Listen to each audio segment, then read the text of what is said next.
পাল একজন বিখ্যাত শিল্পী, রেকর্ড বেতার ও দূরদর্শন শিল্পী। উনি প্রথমে আসাম গুয়াহাটিতে বেতার কেন্দ্রের শিল্পী ছিলেন, বিহাই শিল্পী ছিলেন।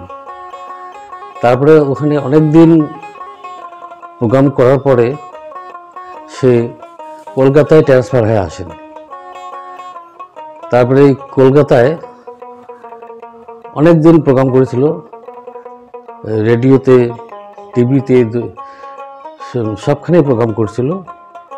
আগেরটা হইল কইনার আবো, পাছত কইনার মাও, তার পাছত হইল ঘুঙুর দেওয়া, সমন দিয়া যাও ও জল বড়ি আনে।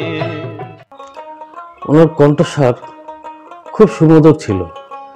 উনি সব রকম গান গাইতে পারতেন, যেমন ভাওয়াইয়া তো গাইতে নেই, লোকগীতি, রবীন্দ্রসঙ্গীত, আধুনিক, নজরুল সঙ্গীত, ভজন, সব রকম গান জানত। উনি একজন গীতিকার ও সুরকারও ছিলেন। তার বাড়ি কুচবিহার সদরের পালপট্টিতে, আর ওনার কর্মজীবন ছিল ওখানেই। উত্তরবঙ্গ রাষ্ট্রীয় পরিবহনের একজন গ্রুপ সি কর্মচারী ছিলেন।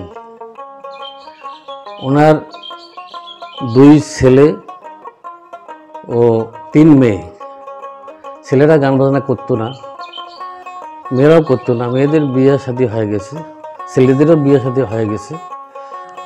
নরেন পালের সঙ্গে আমার কিভাবে পরিচয় হলো, উনি একদিন একটি লোকাল অনুষ্ঠানে, ফাংশানে ভাওয়াইয়া গান গাইতে গেছিলেন। আর ওই অনুষ্ঠানে আমিও উপস্থিত ছিলাম।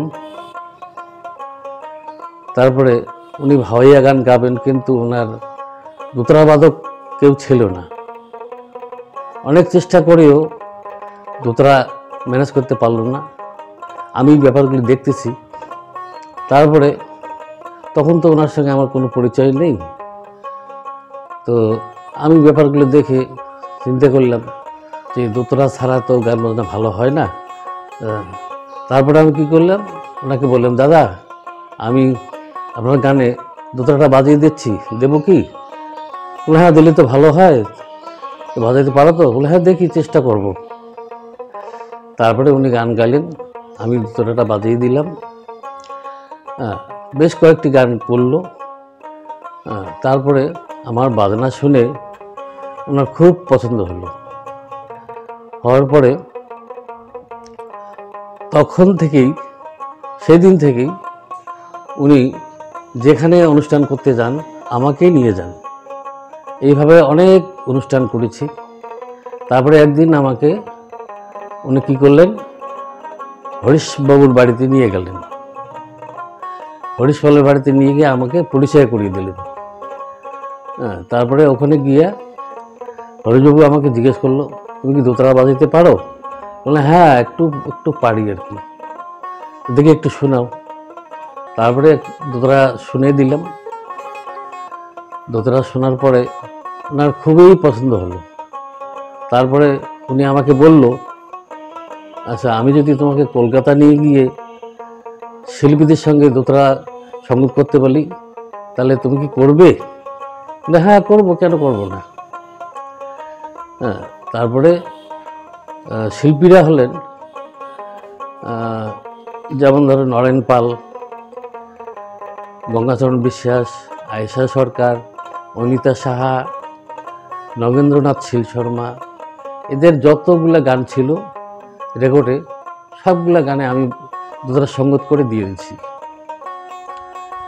কিছুদিন পরে মারা গেলেন হরিশবাবু। তারপরে এইভাবে কিছুদিন থাকার পরে তারপরে শুনলাম নাকি নরেন পালও সেই অজানার দেশে চলে গেল। এখন আমি একা পড়ে গেলাম, কী করি? কিছুদিন পরে গ্রামোফোন কোম্পানি বন্ধ হয়ে গেল।